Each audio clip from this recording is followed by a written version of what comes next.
Well, hi, this is a Tuesday talk. I vary my days for these talks. Used to be just Friday, now it's any day. And no, I'm not outside, but I am wearing a pink shirt. My wife always tells me you're always wearing grey or some neutral colour, so I thought pink just to brighten things up a bit. So I've been posting some interesting things today which have got some attention I thought worth doing a talk on. And the theme actually, what I'm going to talk about here is that word spatial. So let's talk about again where we are at the moment. We're in a very interesting time technologically. We've got new sensors which are allowing us to collect all sorts of new data, particularly remote sensing type data. So that's imagery, that's LiDAR, that's hyperspectral, multispectral, all these different types of data that steps us beyond just vector data. So there's that happening. There's the AI world, which is automating the process and analytics of all that data.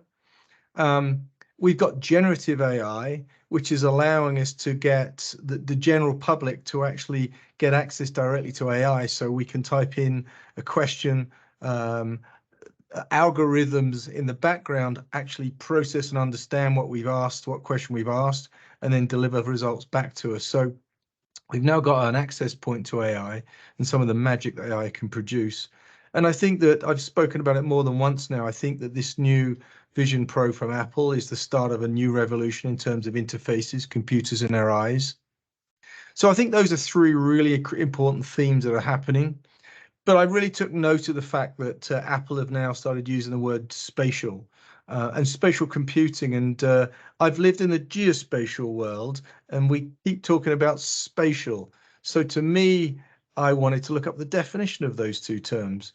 And the difference between them is, of course, geo is about the Earth. So geospatial has a coordinate system or an address, whereas spatial is a relative thing. Spatial is really that bigger term. So again, I think of it as the big bubble is spatial. It's about location and space, but not necessarily with a coordinate. It can be relative location. And then geospatial is a smaller piece of that bigger whole.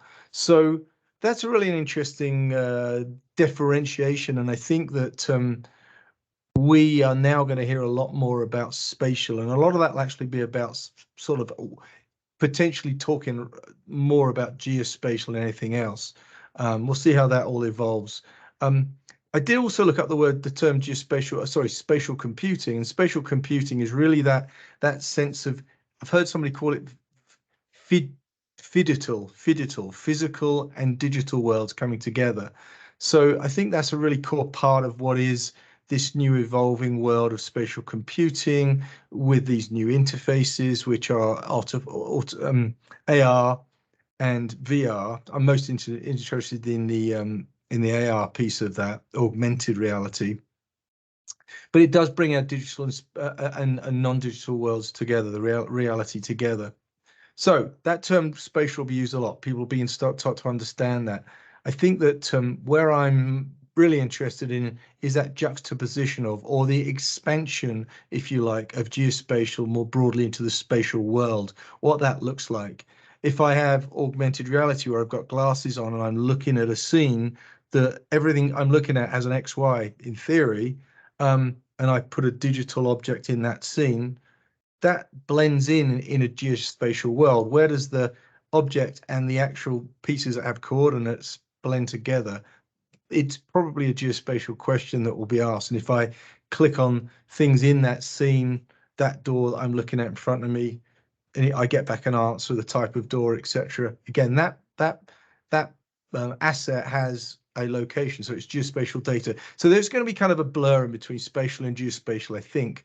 But I do believe that Apple, thanks to Apple, that word spatial will be on the map and everyone understand it, because nobody has historically really understood that term geospatial. So one other point I was going to make was, when one compares spatial computing with GIS, again, the definitions are quite different. GIS is all of those terms we know about, but most importantly, it seems a 2D environment. So I've argued for a long time, GIS has really been focused on the two-dimensional world and 2D maps.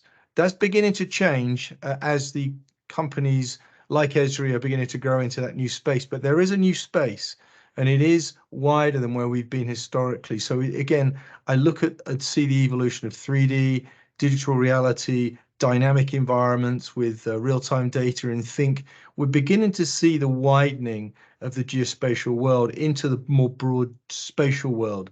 The question is, how broad is geospatial going to get in that bigger world? I think quite a lot bigger. And I actually think, as I've read about this stuff and start to think through this, that the big opportunity for geospatial is its expansion into the wider spatial world.